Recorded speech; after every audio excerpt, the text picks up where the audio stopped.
We spend $4.6 trillion every year on healthcare. That would be the fourth largest GDP in the world if it was a GDP. $4.6 trillion a year. We need to change the way we think about health. Hi, I'm Tim Bratz, and every week I sit down with the top influential entrepreneurs in the country to discuss how to leave a true legacy in all things happiness, health, wealth, and wisdom. This is the Legacy Podcast. Hey, y'all, welcome to the Legacy Podcast. Tim Bratz here, and I am sitting down with my boy Ben Azadi today. Ben's been on the Legacy Podcast a couple times in the past, and he's somebody that I hold in the highest esteem from the health and wellness standpoint. You've seen a lot of the things with RFK talking about the Make America Healthy Again movement over the course of the past, six to 12 months. And a lot of the things that he's talking about are things that Ben has been preaching and talking about for the past 7, 8, 9 years. And so I got to meet Ben back in the late 20 teens and have hired him as a consultant and read his books and been following him on social media. And he's a great friend of mine.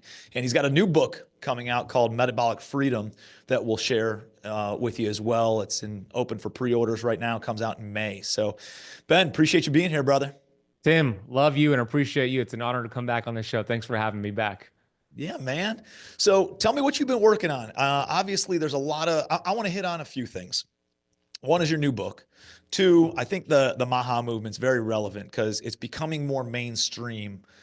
A lot of the things you've been talking about for a long time with the seed oils and with, the water filtration and with how food is prepared and the different dyes and things like that are mainstream in America's food sources that are illegal in other countries, most other countries and most other places in the world. And yet it's seen as totally okay in the United States. So it's a big problem. And I think it needs to be spoke about even more so. Obviously I want to hit on your book and dive into some of the other things that we're working on or that you're working on. So, let's talk a little bit about that. Talk a little bit about, mainstream, how it's becoming more mainstream, a lot of the holistic approaches, a lot of the things that RFK is talking about and how he's brought it to the forefront and kind of where you see some of this stuff going over the course of the next few years from a health perspective in the United States. It's very exciting. Yeah, the MAHA movement, we need a change. Something is not working. The system is broken. We have a nation, and it's not just the US, but across all first world nations. We live in a sick world. People are unhealthy, they're unhappy, they're inflamed. And it really, when we look at the United States, we spend $4.6 trillion every year on healthcare. That would be the fourth largest GDP in the world if it was a GDP. $4.6 trillion a year. One out of every four of those dollars are spent on diabetes, which is primarily type 2 diabetes, a lifestyle condition that's treated with medication. And there's a theme there. A lot of these conditions, including cancer, autoimmune, obesity, they're lifestyle conditions treated with medication. There's a huge mismatch there. So we live in a system, in a world that has a broken system with sick care. Our food supply is toxic, as you mentioned. A lot of countries like Europe ban these artificial ingredients, red dyes and glyphosate, yet we allow them in our food supply. Our children are eating these foods. Our water supply is contaminated. So, enter RFK, who has been preaching the message for a very long time. He really wants to make America healthy again, and he's a really smart guy. And it's exciting because I think he's going to be a big part of this movement for sure. There are some parts of me that still feel skeptical because money's involved here and big pharma has a lot of money to lose when we start getting people healthy again. And I think they're going to try to take over and create products that are like labeled as seed oil free and there have some other things in there. So we need to be aware of those things. But we live in a sick nation. We live in a nation where Harvard is saying, Tim, by 2030, 50% of Americans will be obese. 50%. CDC is showing that 1 out of 3 What's the percentage right now? It's around a little under 40%. So it's still unacceptable. Yeah, still unacceptable. In 1930, it was 1 to 2%, right? So it's not a genetic thing. Our genes don't change that fast. It's a lifestyle thing. 1 out of 3 women are diagnosed with cancer. For men, it's 1 in 2, right? So we see autism on the rise. We see autoimmune disease on the rise. We have an issue. We need to change the way we think about health. Europe, you mentioned different countries. Italy, for example, they have a longer lifespan than we do. On average, they live around 82 years. Here in the US, it's 77 years. But they have a fraction of the obesity and the diabetes in Italy. And you might think, okay, maybe they're working out more. Well, that's not it. They have a fraction of the gyms that we do in the US. They are walking more, that is true. But what they have changed that we have not done here yet is that they have banned glyphosate, red dye, all these artificial inflammatory ingredients that we still allow in our food supply. So I'm excited about the whole MAHA movement because I think they're going to start, we're already starting to see it, banning some of these artificial red dyes. Hopefully they get rid of glyphosate, fluoride out of the water. We need to remove these toxins and then we could actually allow the body to heal ourselves. So I'm very excited for the movement, Tim. I mean, it's needed, and it's been a, kind of a ground roots type of a movement over the past several years. And it's nice to see that it is becoming more mainstream. I agree with you though. Like there's so much money that they're like, they're going to manipulate the messaging in some capacity, right? They're going to manipulate or replace one thing that's really bad with something else that's equally as bad and potentially even worse, There were some studies showing that they were measuring the urine of Americans, and they found that 99% of Americans are urinating glyphosate out of their body because even if So they're eating. explain what glyphosate is. Glyphosate is an antibiotic essentially. So biotic means life. It's anti-life. So it kills the insects, and it doesn't allow the insects to destroy crops. So it allows these farmers, especially the like big gov, big food farmers, to yield huge crops where they're not losing any of their crops. They're able to make a big bang for their buck. So glyphosate is essentially it's weed killer. It's what people put to kill weeds, to kill bugs. It's anti-life, and it has detrimental effects in the human body. It's essentially poison to the human body. It destroys our mitochondria, these little energy battery packs within our cells. There's a researcher who I referenced in the book, Metabolic Freedom, named Stephanie Seneff from MIT. And she shows that when we started to increase glyphosate in the United States in the late 80s, it really was a surge in glyphosate.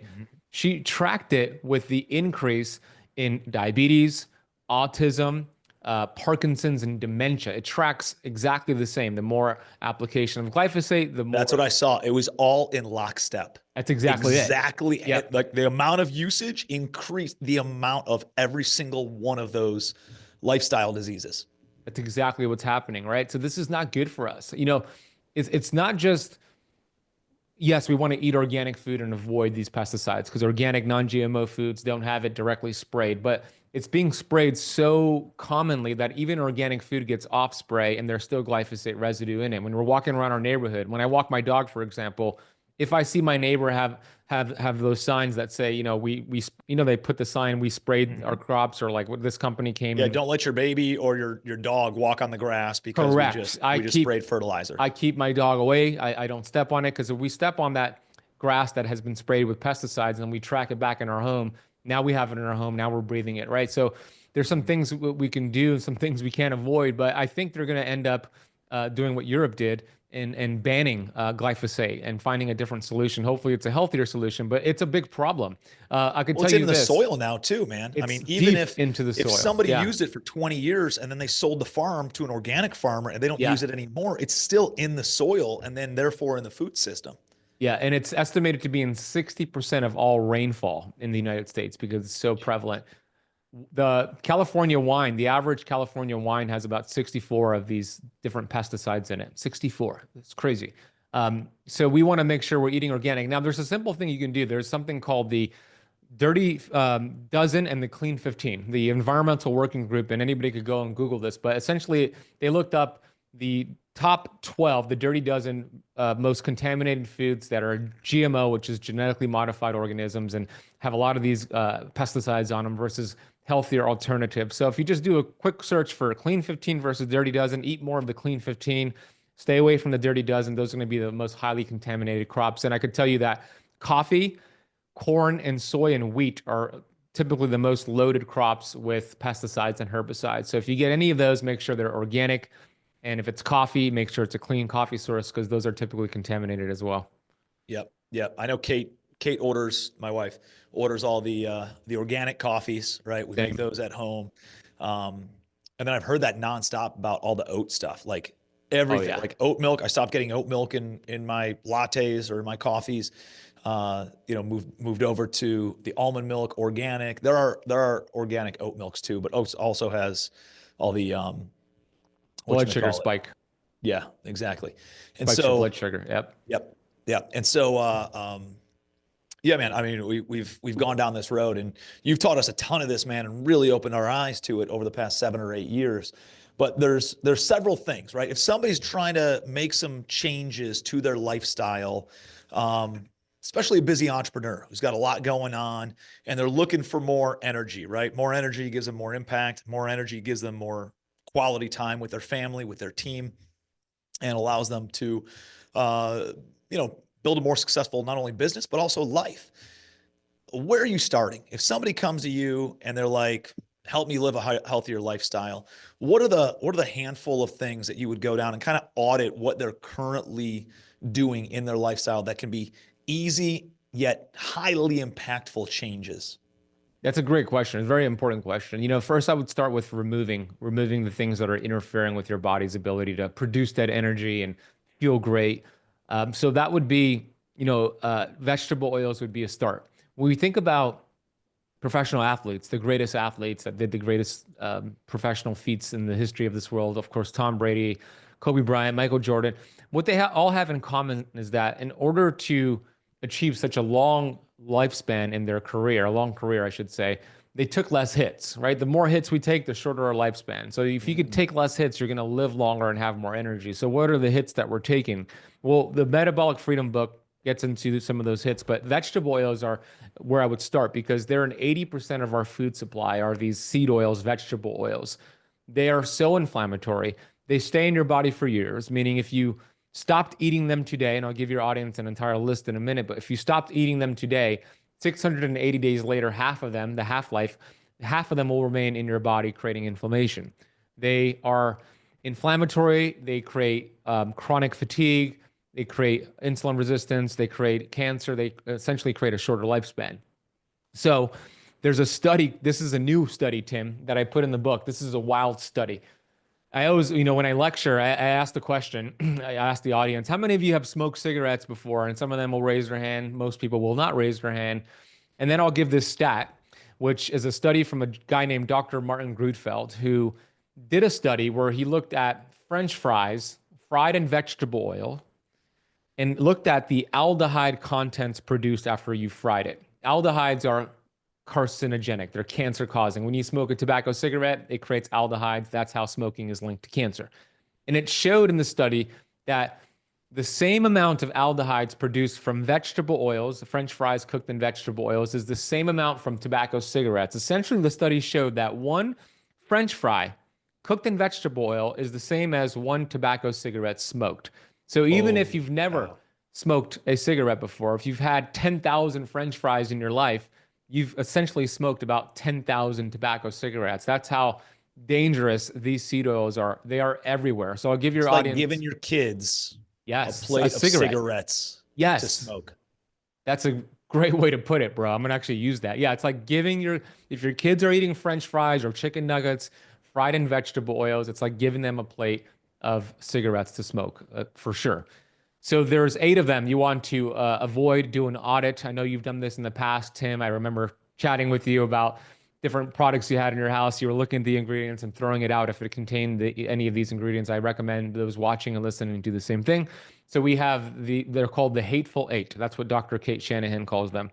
Canola oil, corn oil, cottonseed oil, sunflower oil, soybean oil, safflower oil, and then rice bran oil and grape seed oil. These are called vegetable oils, seed oils. They're highly inflammatory. What we want to do is swap those out for healthier fats like butter, ghee, beef tallow, duck fat, avocado oil, coconut oil, olive oil. Those are going to be much healthier. So just making that simple switch, you're going to have more energy, you're going to burn more fat, get better sleep, be less inflamed. So that tip goes a long way. Dude, it does. And we've done that in our own house, right? The hardest part is when you're out to eat to dinner or you're getting, groceries at the store, because literally everything is riddled with some sort of seed oil. What is it? And by the way, we shop at Whole Foods, right? We shop at Thrive Marketplace where they send stuff and where everything's cooked in avocado oil instead. So there are resources where you can get your groceries, and it's pretty convenient, right? Where you can just go and do that. But even at Whole Foods, man, there's still some things that still have quite a bit of seed oils in it. Here's something that, because this is something that we've been doing for 5-7 years since you originally told us, but like, I see things now where it's like, okay, it's I can't remember what sunflower, right? It's not sunflower oil, but it's sunflower lecithin, or it's sunflower, and then there's an asterisk there that says it's cold pressed or something. Does that make it any better, or is it still the same? So sunflower lecithin is fine. That's different. It's not an oil. That's Okay. safe. Cold pressed organic sunflower oil is also safe as well. You Okay. just want to make sure it's not heated. So if they use cold processed organic sunflower oil, but it was used to fry, then it makes it bad. But if it's in there and it's not fried, it's fine. So typically, cold pressed organic is okay for sunflower, safflower, and grapeseed, not the others. Mhm. And you typically want to use those for like salad dressings and dips, not necessarily to cook your food in. Understood. But it's okay to heat up olive oil. It's okay to heat up avocado oil, and it's okay to heat up coconut oil, right? Yeah, the best fats to heat up are the animal fats, The and butters, also ghees. coconut oil as an exception. But yeah, it's going to be butter, ghee, duck fat. Beef tallow is the best cooking fat, I should say. So get yourself, 100% beef tallow. It's great for your skin too, by the way. I use it as like a moisturizer. It's great to prevent from sunburning. So beef tallow is the best, but you could also use avocado oil and olive oil as long as you're not doing it excessively. Yeah, that's fine. Yeah, man. I mean, that's because it gets confusing, I mean, you go out and you got to ask, although what's nice is, 6 years ago, nobody was asking if you have food allergies every single time that you sit down to a restaurant. Now they ask you, regardless of the restaurant, do you have any food allergies? So it's easy to then insert, hey, I have food allergies to all these different seed oils. Can you cook it in in butter or ghee or olive oil or, avocado oil instead? But it's still, I assume it's still probably pretty cross-contaminated with if they typically cook in traditional vegetable oils or canola oils, though, right? When you tell them you're allergic, and that is the way you want to express it, the way you just said, Tim, not a preference, but an allergy. I actually have, did I give you one of these, Yeah, Tim? I have one. Keep it in the car. Yeah, there is this a seed oil allergy card, and it actually makes it really simple. You just hand it to the server, they show it to the chef. So when you express it as an allergy, and by the way, your audience could get this over at, do you want me to just give you the link or say the link? Yeah. Go ahead, give us the link. Seedoilcard.com is where you could get this for free. But when you express it as an allergy, then what they'll do, this happens to me all the time, they'll actually clean the grill to get rid of the vegetable oil residue, and then put the whatever butter, olive oil, whatever they have, or just grill it without any oil. So they do accommodate. But most restaurants, even nice high-end restaurants, I'm sure you've been to a lot, they cook with vegetable oil. So you have to express you're allergic, and they'll give you the options. They accommodate. They really do, but you got to express it as an allergy, not a preference, because then there could be some cross-contamination. Yeah. I mean, it's one of those things that was like, I don't know if I want to be inconvenient in the past, but when you realize you're feeding your kids a plate of cigarettes, or you're consuming an entire pack of cigarettes at dinner, it all of a sudden, man, makes a big difference. And you're not so concerned about inconveniencing, like they're inconveniencing you because they obviously don't give a shit about your health because they're willing to feed you this garbage in order to sustain a higher profit in their business. Yeah, and the more we do request, the more they're going to have these options available for us. It's really by demand, right? If there's like 7 people in one day that said they don't want vegetable oils, the owner is gonna find out about it and be like, wow, there's actually a demand for us to stop using vegetable oils. Let's try beef tallow, right? We got to create this demand. It's cool to see with the MAHA movement that there is starting to become this demand, and people are now praising, using beef tallow instead of seed oil. So we're going to see more and more of that. But I would caution, if somebody says they're using beef tallow, ask them if it's cut with anything. Make sure it's 100% beef tallow, because they could still say they're using beef tallow and still cut it with the seed oil. So just make sure it's not cut with the seed oil. This episode of the Legacy Podcast is brought to you by the Legacy Boardroom Mastermind. So our goal is to give as much free information away as humanly possible through all of our social media platforms and try to help people with their businesses, help people with their lives. We also have something for people who want more one-on-one attention, which is Legacy Boardroom. Legacy Boardroom is a board of directors for your business. If you are doing up to about $10 million a year in gross revenue, you're making some money, you got some good things happening, but maybe you can't afford a C-suite of executives, of a chief marketing officer, a chief operating officer, a chief investment officer, a chief human resources officer, and you need access to these fractional C-suite executives. That's what this was built for, at a fraction of the price of what you can find anywhere else in the marketplace. So it's my actual team who have built multiple 7 and 8 and 9-figure businesses and real estate portfolios that is available every single day of the week on these daily boardroom calls. So any questions that you have, you can hop on, ask questions about operations to my COO, ask questions about acquisitions to my CMO, ask questions about raising private money to my chief investment officer, or team building to my chief HR officer. So they're available for you 5 days a week. Any questions that you have, any hurdles that you're facing, anything that you need, these guys are available to help you break through any sort of barriers and take your business to the next level so that way you can build a business that is designed to feed your life and your lifestyle. So if you're interested in learning a little bit more, check out legacyboardroom.com. When people are on the go and let's say they're traveling, let's say they're flying somewhere, let's say they're not at home, they're not going to be somewhere long enough to go to the grocery store and get their own food. Are there certain food, like restaurants, whether they're large chains or keywords that you would search in a certain community, in a given community, that you would look for in order to then find clean, healthy, prepared foods? Yeah, great question. Because when I'm traveling, that's what I'm looking for personally. Five Guys burgers and fries is actually a good option. Now, you don't want to get the fries. Their fries, they do use peanut oil, which is better than the vegetable oils, but ideally you don't want fries. But their burgers are totally fine. I usually get Five Guys burgers without the bun. They don't use any oil. It's just straight up grilled. So that's a good option. You know, you could find Five Guys pretty much everywhere. Yeah. A lot of people think Chipotle is a good option, and they would be a good option, but they use rice bran oil, which is a seed oil, in their food. I do believe that eventually they're going to switch to being seed oil free. And when they do, that could be a great option because all the other stuff is clean, but they use rice bran oil currently. Some other things that I do is I look for steakhouses. I look for Argentinian, anywhere where there's burgers and steaks that are grilled, you should be safe. So I usually look for that, and which you could find that pretty much anywhere. But in terms of commercial chains, Five Guys is good. I heard that what is it called? Steak and Shake is going to start using beef tallow, so you could check on that as well. But that's usually what I go for. It's Five Guys or a steakhouse or a burger joint that grills their meat and not fries it. I love that. That keeps it easy. And so, and you've made a big, I mean, I've seen you do the 30-day test or 60-day test where you go complete carnivore and just go and eat meat, and you're eating bacon and you're eating chicken and you're eating all these things, right? Do you eat chicken with the skin on or skin off?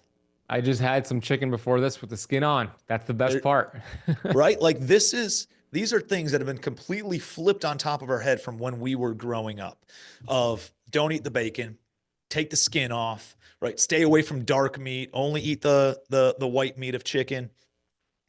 Tell me about the carnivore understanding of what meats can we eat? Like, are we allowed to eat fatty steaks, or does it have to be the lean meats? What about the fish? Are there certain types of fish? Can you shed some light on that for me? Yeah, I'm a big fan, as you know, Tim, of the carnivore diet. Carnivore is such a great tool to heal the gut, burn fat, have more energy. I do it from time to time, as you mentioned.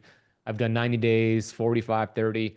Right now, I'm currently doing carnivore. It's just great because a lot of people have an inflamed gut. If you feel tired, chances are your gut has some dysbiosis. So carnivore is one of the best ways to restore your gut microbiome.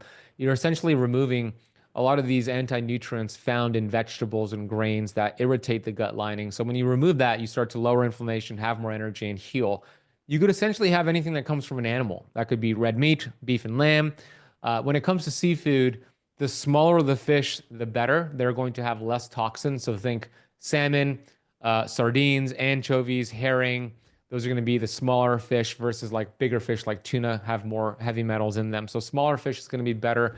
Eggs, chicken, poultry, turkey, all of that's fine. Anything that comes from an animal essentially is what you want to do on the carnivore diet. So How you're about getting a ton of yogurts, like Greek yogurt? Greek yogurt is fine as long as it's the unflavored without any kind of flavorings and sweeteners in it. That's fine too. So Greek yogurt is fine. Cottage cheese is fine. So anything from an animal essentially. And it could be fatty cuts. It could be lean cuts, depending on what you prefer. I prefer the fatty cuts. We've Do you been eat the fat? brainwashed. What? You eat the fat? I eat the fat. That's my favorite part. Yeah, I'll get the Yeah. ribeye. It's, I'll I eat. mean, it tastes the best, right? Yeah, exactly. I'll put butter on top of it. Yeah, because we've been brainwashed, Tim, to believe that saturated fat and cholesterol is the boogeyman. It's going to create heart disease, and that couldn't be further from the truth. You know, in the book Metabolic Freedom, I talk about cholesterol and the myths surrounding cholesterol, and the studies actually show it's really interesting. The studies actually show that more people die from heart disease, which is the number one killer in the U.S., from with normal to low cholesterol than high cholesterol. Mm. As a matter of fact, when you have low cholesterol, that's dangerous. That actually leads to erectile dysfunction, high blood pressure, and essentially heart disease. So cholesterol builds all of your hormones. It's essential for your brain to function.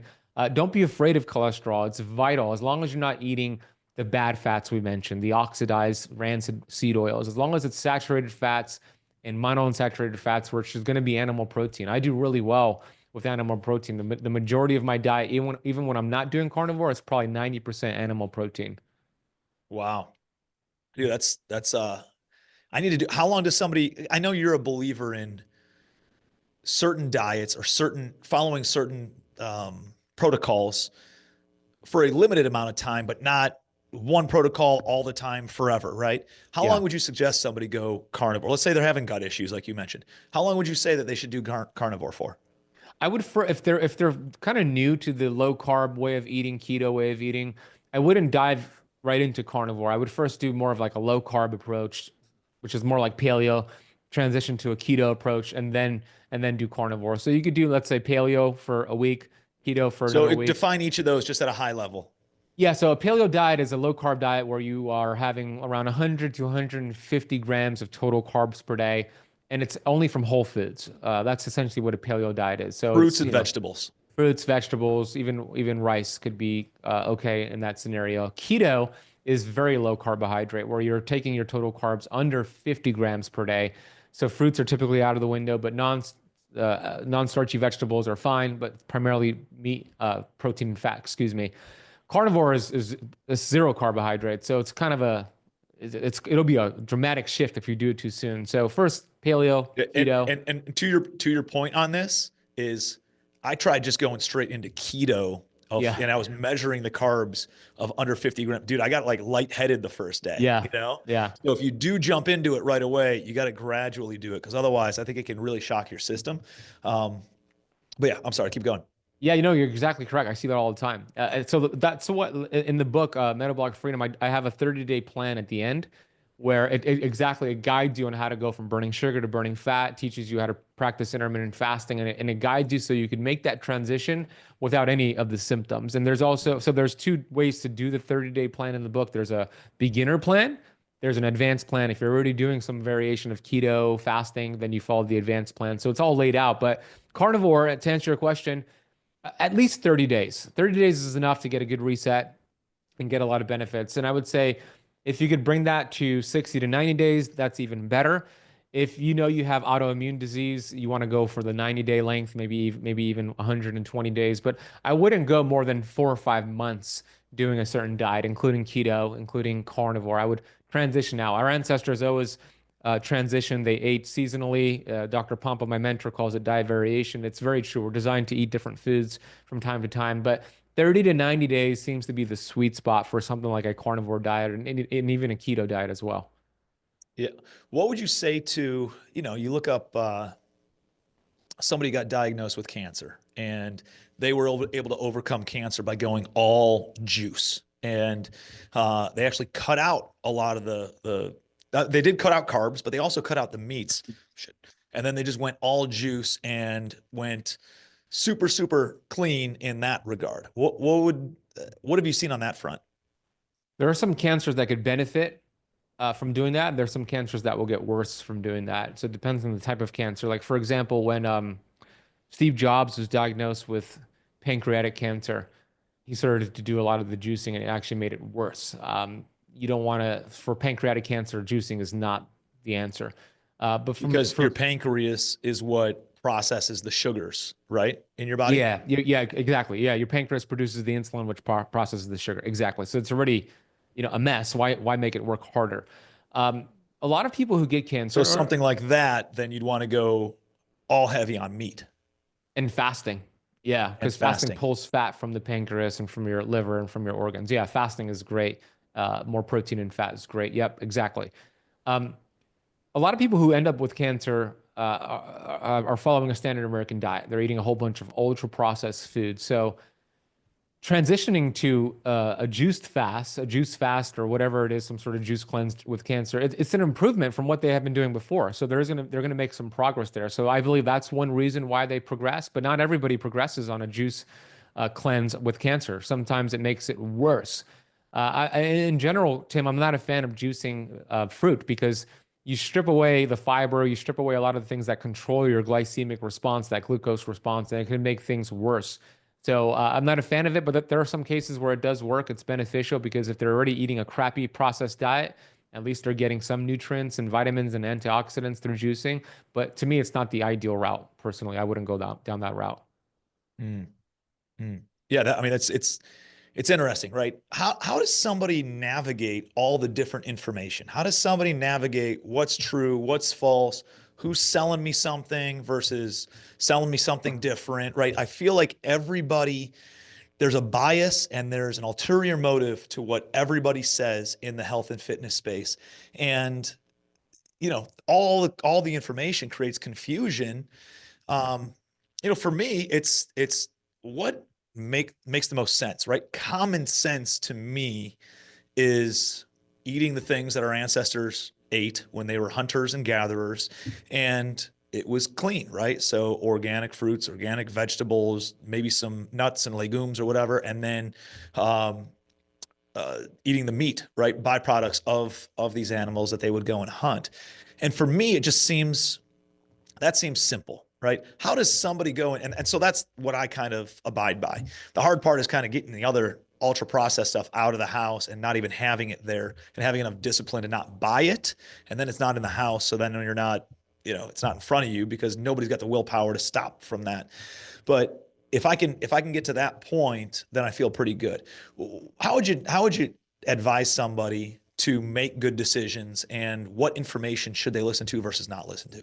Yeah, it's a really important question because that's what a lot of people are dealing with. It's overload of information. We're drowning in information and starving for true wisdom. And where is that wisdom? How do you know who to believe, who to trust, right? So the advice I always give students is, find one or two people who are preaching the message of health and nutrition that you resonate with their personality. They look healthy, they're not overweight and inflamed, and you follow what they recommend and you test, right? You do lab work. Tim, we've had you do lab work in the past, right? The numbers don't lie. You look at different inflammatory markers, insulin, different things. You look at lab markers and you give them, let's say, 90 days, you follow their protocol, and then you retest, but you also pay attention to how you feel, your energy levels. You should see a huge improvement within 90 days. And if you don't, that person's information doesn't work for you. It might work for Mm-hmm. someone else, but not for you. Then you move on to the next person. I know that's a little tedious. It's not going to give you that quick fix, but I would eliminate all the confusion and stop listening to 20 different podcasts, reading 20 different books, watching 20 different YouTube videos from different creators on YouTube, and find one or two people that you resonate with and go all in with them. That's a problem I had in the past with books in general. I am still a book nerd, but instead of reading all these different books, I read the same book over and over and over. I'm talking about 20 times, 30 times, some cases over 50 times, and I go deep instead of wide. And I recommend doing the same thing with health educators as well. Yeah. Yeah. I think, um, there's a lot of that stuff and it's what makes sense. And I just keep on going back to this common sense and almost ancestral type of mindset around what should we be eating? What did they eat? How did humanity evolve to a point of over the, however many millions of years we've been around, what do they eat, right? And that's what our bodies probably should be consuming. And Yeah. a lot of the health stuff that you preach has always resonated with me because it was common sense health stuff, right? Not eating ultra processed foods, making sure that the water's clean and not contaminated by lead and pills that people uh, flush down the toilet, that the local water system doesn't filter out. Making sure you get sunlight, right? Talking about grounding and getting our bodies and our bare feet on the earth that gets hit by electricity 20,000 times a minute or whatever it is. Yeah. All that stuff has made a lot of sense and resonated in a big way with me. So let's talk about this. Like, common sense makes sense, but more importantly, you just hit on the science behind it and actually going out and getting tested and then reviewing your blood work. What do those blood panels look like? Like, what would you suggest, and how often should somebody get the actual scientific review point and look at their blood to make sure that they're healthy, right? Like, what are the things, and how often should people be getting, I don't know, CAT scans? Should people be getting like certain things to look for, clogs in their arteries? Should they just be doing the blood work? Will that show this other stuff? Like, what would the protocol be? We're about the same age, right? I'm turning 40 this year. And so paying a lot more attention to this stuff in order to then have the longevity with my kids and with hopefully my grandkids and my friends and my team and the rest of my family. So what would that protocol be to like look at the actual measurable statistics of, am I healthy? I love it. Yeah, it's so important to do that. Every entrepreneur needs to be testing and looking at their blood work. It's important to note that the reference range that comes back on that lab report is what's called a standard reference range. So that factors in everyone who has taken that test. And I already made the case that most people are unhealthy. So you don't want to be the average of unhealthy people. You want to find a practitioner that's going to look at those labs from a functional lens. So the standard reference range is pretty wide. A functional range is going to be more narrow. So a functional practitioner, doctor will understand that. So find a good practitioner that's not a conventional approach. And then you want to get these markers done every 90 days is a good protocol. It could be 6 months, but 90 days, if that's going to be optimal Doesn't way to that do start it. adding up? Doesn't that get expensive? It can, but it's really not that expensive, right? There's some key markers that you can get that could be 300 or 400 bucks every 90 days. Not that much Okay. money, but it can. So if you want to go every 6 months, that's fine. But the markers to look at would But be, once a year is probably not enough. I mean, obviously it's better than never, but doing it a little bit more often probably makes sense, especially as you get a little bit older. yeah, that's a key point you just said there. If you're like around 40, like me and Tim and older, you want to do it more often versus somebody in their 20s. And if you feel great and look great, yeah, there's probably not a need to do it every 90 days or 6 months, maybe once a year, but you got to get the right markers done. So you want to look at inflammation markers, and I'll give a few of them. You want to look at markers for cardiovascular disease, which I'll give a few. So the inflammatory markers you want to get done. Do you want me to actually go into them, Tim, and share with the Yeah, audience, or how we got a technical? couple more Okay. minutes. Okay. It's called high sensitivity C-reactive protein. So HSCRP is a great inflammatory marker. You want to see that under 1 on your lab report. That's a functional range. Homocysteine, that's a big one that like guys like Gary Brecka focus a lot on. It looks at inflammation and something called methylation. You want to see that in the single digits. Then we have insulin. Fasting insulin is one of the most important tests you could get done. You want to see that in the single digits. A1C, which is a 3-month average of your blood sugar, you want to see that 5.2% or less. That's going to be for more inflammation.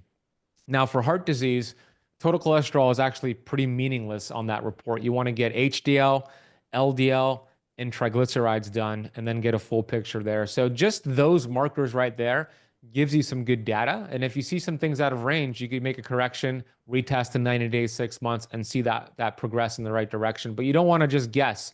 Einstein said intellectuals solve problems, geniuses prevent them. You want to be a genius. You want to prevent these problems from ever occurring in your future. Mm-hmm. Yeah, man. And so all these things can be found in a standard blood panel, though. No, you would have to request them. No. A1C and total cholesterol and HDL might be on a standard blood panel, but you need to request these tests from your doctor. So just rewind this, write it down, and just say, I want these markers and add them to the panel because typically they're not on a standard annual panel that you're doing. Got it. And there's no name for like a more in-depth panel that would include all these things? There's a test called, I actually just had it in my notes here. This is a good test to look at what is low in your body. It's called Prodrome test, Prodrome test, Prodrome scan test. It's a blood test and it gives you these markers and a lot more. It's a great test to do. So I would look up Prodrome test. And you know, for folks listening to this, but they can call up, you know, there's like local blood work places all around the country, and they can just call them up, say, hey, is this something that you do? Please make sure that it includes these items or these different markers, or does it include all the Prodrome test markers? Yeah, so you could like look up LabCorp and Quest and see what they offer. This Prodrome test is actually a test that you could order. I believe this is something that's new that I just discovered. Let me just double check. I believe you could actually get this shipped to you. Yeah, let's see. I believe this is a kit that is sent to you and it's a finger prick. So you don't even have to go. Yep, it's a home blood draw. Yep, so it's sent to you and it's actually a finger prick you do at home and it's not expensive. It's $500, so it's not cheap, but you do it at home. You don't have to even worry about a lab, bypasses your doctor. So I would look that test up. I love it. And we'll kind of bring it full circle with this, but or bring it home with this. But like, what about the urinalysis, stool samples, like some of that other stuff where it goes beyond the blood work? How often are you advising folks to do that? A stool test is great. It's more comprehensive. You need a practitioner to order it. You need a practitioner to review it with you because those labs could be really difficult for the average person to read. But a stool test is great. If you feel like something's going on with your gut, you want to get a stool test. I do it often. So that's a good option. Urine tests for hormones are terrific. There's a test called the Dutch test. Awesome test. Talk about that. Yeah, we've talked about that before. Dutch test, you need a practitioner to order it for you, but a Dutch test is great. A great urine test, really important for women as well, but men could do it as well. I'm not a big fan of like urine tests outside of just the hormone part. Saliva as well, outside of the hormone part. But yeah, urine for Dutch tests is great. Stool test, there's a company called Vibrant Wellness Labs that do a good stool test, and Genova Diagnostics, but you do need a practitioner to order those labs.